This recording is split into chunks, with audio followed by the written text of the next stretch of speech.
大家好啊，又係我性價比嘅。今日咧收到最新嘅消息，見到最新嘅資料顯示咧，小米手環10咧喺近日就會正式發表噶啦。咁上面幅圖咧就係參考嘅啫，其實應該唔係呢個樣嘅。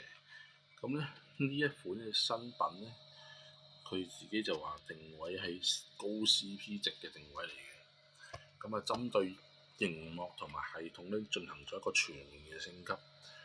咁啊，今次手環10咧就採用1.72寸 AMOLED 側邊矩形嘅螢幕，解像度去到212乘520嘅，像素密度有成326，係歷代最大尺寸其中一款。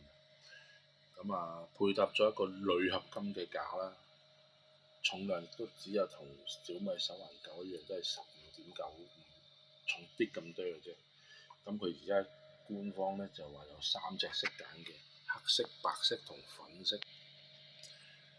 咁今次入邊咧都係依然都有一系列嘅運動模式啦、速度計啦、心率啦，但係我就冇見到佢有顯示咧會有呢個血氧嘅，唔知到時會唔會有翻入邊。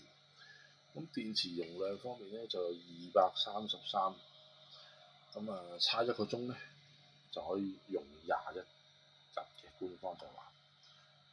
咁啊價錢咧就應該係大約係300蚊左右，定價實際上唔知道。咁啊暫時知道嘅資料咧就係咁多啦。咁到時實際上咧等佢發表咗之後咧，就再同大家嚟睇睇啦。多謝你睇到最後，分享、按讚。